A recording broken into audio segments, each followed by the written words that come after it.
Conversa de Bar. Sadi Almrich, meu parceiro. Fala, Fabiano. Que bom te receber aqui no Conversa Legal. de Bar. Hoje estamos aqui no Terrimar, da Leme Silva 776.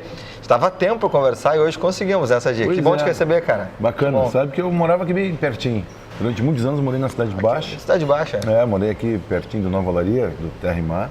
E tenho saudade, sabe? Porque eu gosto dessa função aqui da noite. Sempre fui da noite, né? E hoje está matando um pouco a saudade da região aqui. Exatamente. Então eu estou aqui fazendo esse bate-papo. Né? Pô, ainda mais com esse cardápio aqui do Terrimar. Aqui o cardápio é brincadeira, aqui é bacana. E tem o Barril Pub também, até que já te convidei para conhecer lá na Zona Sul, que é nosso parceiro, lá na Venceslau Escobar. Já conheci, já estive lá. Já foi lá. Num outro programa vamos fazer. Aí pode fazer um especial sobre cerveja especial lá, né? Até porque ali as torneiras são bem selecionadas. São bem abastecidas lá. Aham. Agora, nessa eu pensava antes de começar o nosso bate-papo, ele é baterista do Ninho de Nós, ele é o burgomestre, o cara que sabe tudo de cerveja, participando do reality também, em rede nacional. Sim. Cara, como é que tá sendo essa correria para você? Porque a gente te vê na televisão, lá na Globo com o Serginho e no Faustão, a gente te vê fazendo shows o Brasil todo, depois é aqui, já pertinho de casa, tem a imigração aqui, né, na Grande Porto Alegre. A gente fez aqui em Campo Bom, um espaço muito legal, inclusive, que se abriu para shows, que eles têm um pub dentro da fábrica. Muito bacana, né? Então, espaço grande, espaço coberto, né? E aí eles conseguem fazer um valor de ingresso muito razoável, né, para a galera da região, porque, óbvio, o pessoal vai lá e vai tomar a cerveja deles direto da fonte, então a melhor cerveja é que está mais perto de onde é fabricado. E aí, juntando isso com o rock, melhor ainda. Fechou todas. Esteve lá, o Serginho Moraes esteve há pouco tempo também, vocês estiveram, acho que o Rafa Marenotti com os acústicos. Cuca esteve lá, o Mascavo. Mascavo também. E está agendado aí o Vera Louca. Vera Louca também. Então, toda semana naquela região pode ficar tranquilo que vai ter um show num lugar bacana. Que legal, cara. E como é que é pra você, cara, essa administração toda? Porque é uma luta, né? É música, é cerveja, são festivais, até nós divulgamos no nosso site o festival que você estava também. Sabe que sempre fez parte de mim essa coisa um pouco irrequieta, né? Quando eu entrei na universidade, que eu fiz engenharia química na PUC, aqui em Porto Alegre, ao mesmo tempo começou a história com a música. Primeiro fazendo sambão com colegas de aula, de faculdade. Samba mesmo. Samba da antiga, muito focado na final da ditadura militar, muito focado em samba de protesto. Né? Gonzaguinha, Chico Buarque, João Bosco, Aldir Blanc. Nós pegava Benito de Paula, pegava Bete Carvalho, o início daquela fase do samba, né, do partido, e sempre curti, gostei. Eu comecei tocando percussão, depois cavaquinho, né? E também porque eu tenho uma raiz da família em Pelotas. Então, durante o verão, as férias, eu passava lá, e carnaval, eu acabava tendo uma interação. Os blocos são muito fortes lá, Exatamente, né? O carnaval de rua era muito forte. Hoje em dia já mudou muito, mas esses blocos, as agremiações, as próprias escolas de samba, né, tinham muita força. E o samba em si, lá tem um sotaque um pouquinho diferente do samba do Rio e São Paulo, até por uma questão cultural. Como Pelotas foi um centro econômico por causa do charque, no século XVIII, XIX especialmente, eles tinham uma feitoria que trazia escravos, tá, de uma região da África diferente da região que traziam para Santos e Paranaguá. Olha aí, rapaz. Então, toda a cultura negra em Pelotas tem um sotaque um pouquinho diferente, desde o candomblé, desde a religião afro, né, até o próprio samba, com alguns instrumentos que não se vê na escola de samba no Rio de Janeiro, como, por exemplo, o supapo.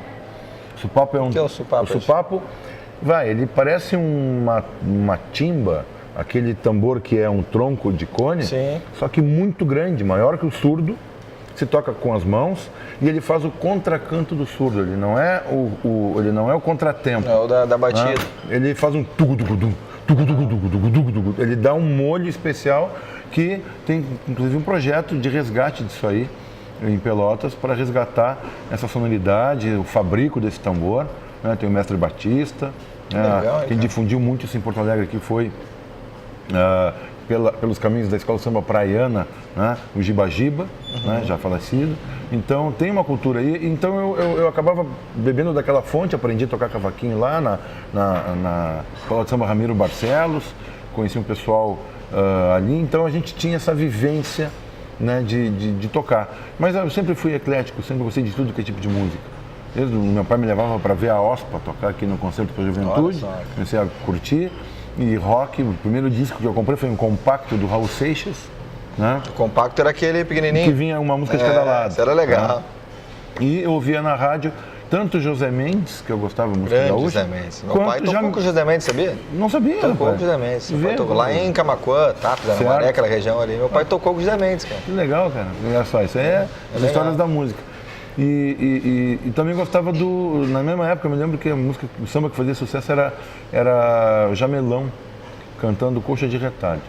E tudo isso com 9 anos, 10 anos de idade eu já ouvia, já conseguia separar, curtir. Então eu cresci num meio musical sem preconceito, né? Curtindo muita coisa.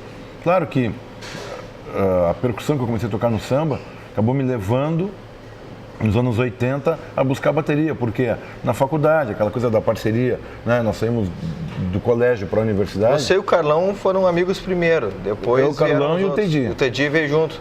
O Carlão foi no primeiro ano primário, primeiro fundamental hoje. O Tedi bem depois, na quinta série. Olha aí, bem depois. O Veco, sim, só no primeiro científico. Outro grande cara, o Veco. Né? Então, assim, a gente teve essa vivência musical já nessa época, e na universidade a gente começou a ver que o rock nacional estava impactando muito. E aí a gente tem alguma coisa para dizer aqui, do nosso ponto de vista.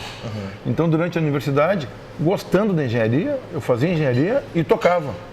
E a gente ensaiava, eu tocava na noite, em Porto Alegre, em alguns bares, Bangalô, lá na Protasiópolis, nos Altos da Protásio, aqui na Cidade Baixa, alguns bares antigos, Coqueiro, Cajueiro, Jeito de Ser, coisa que não existe mais. Olha aí. Caminho de Casa também, aqui na Cidade do Patrocínio. Então eu tive sempre essa vivência dupla. Então, uma época na minha vida eu fazia estágio já na faculdade, estudava, tocava na noite e ensaiava com a banda.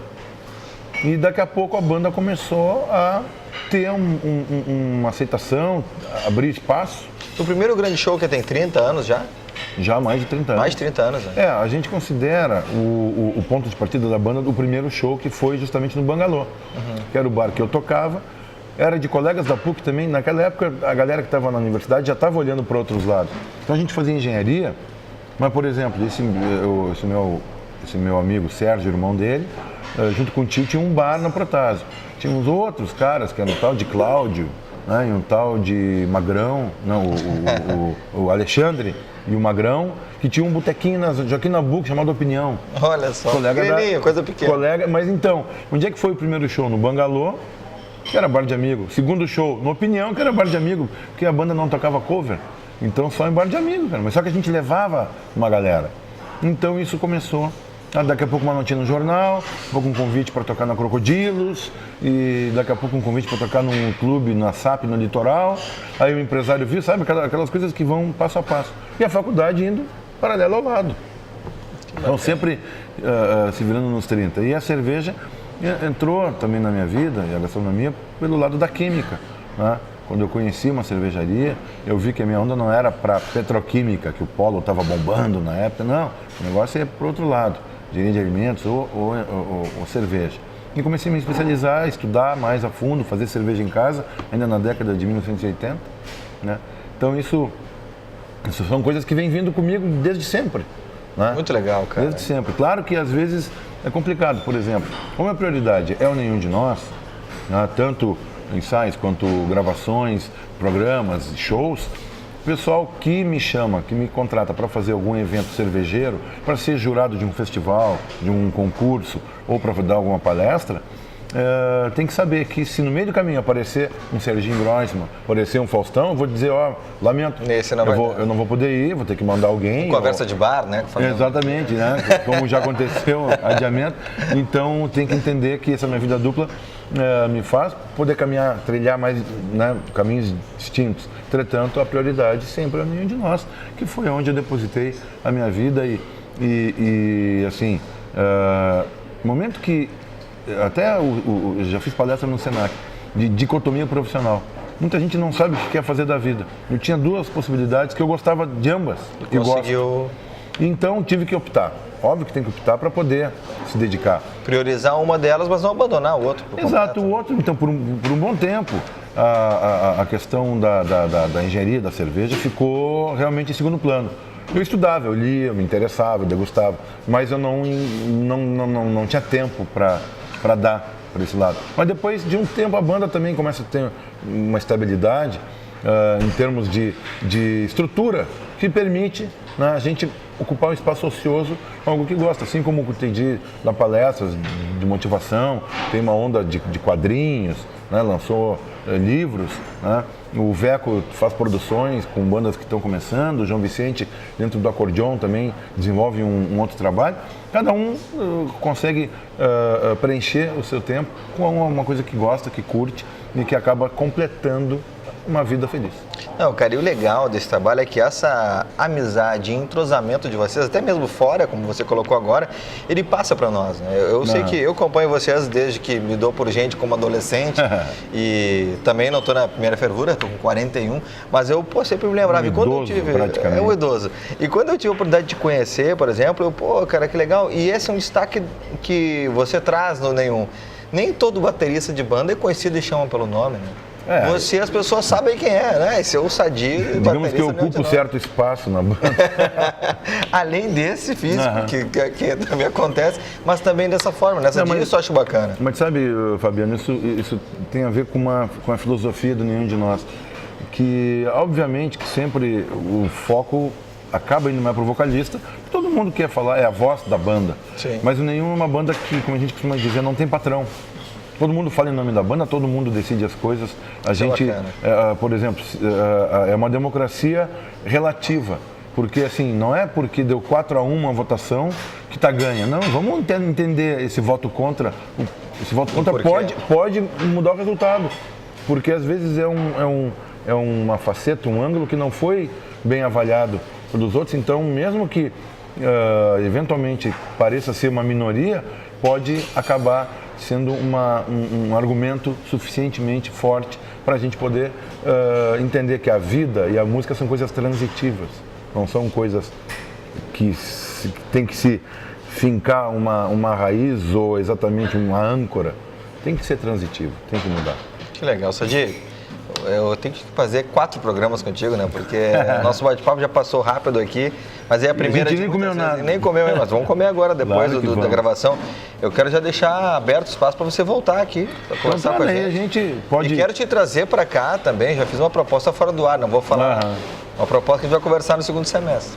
Aí vai mudar o líquido do copo. Muda o líquido do copo, você vem de uma carona ou ainda de algum veículo, aplicativo, exatamente. Táxi. Aí sim, aí dá para entrar em outros assuntos. E a gente já fez isso algumas vezes também, então vamos fazer outras aí com esse show. Podemos brindar com água, não tem nenhum problema. Sem problema nenhum. Agora, obrigado pelo convite. Eu que te agradeço, cara. Eu que te agradeço. Volta sempre aqui. E para quem quiser saber mais do Sadi, como é que faz? Tem lá no Instagram, né? Tem Instagram. @burgomestre. @burgomestre Sadi. Twitter também, @burgomestre Sadi. Facebook é Sadi Omrich, meu nome. A banda tem as redes sociais também. Então não é difícil de me encontrar, é fácil. Ou num show ou em algum festival cervejeiro, né? Você vai estar lá. Ou num reality show, né? Como para fechar, quando é que é o reality? Pode falar. Segunda temporada está sendo gravada ainda, então não tem data marcada, mas vai ser lá por setembro. Lá por setembro, já no ar, mas você grava tudo antes, né? A gente grava em mais de uma etapa, porque o pessoal tem que fabricar cerveja, isso demanda um certo tempo, então é gravado uma parte em junho, uma em julho e uma em agosto. Perfeito. Sadi. Valeu. Meu irmão, obrigado, querido, pela presença. Um abraço pra galera. Volta sempre, tá? Voltaremos. Vamos degustar aqui. Bora.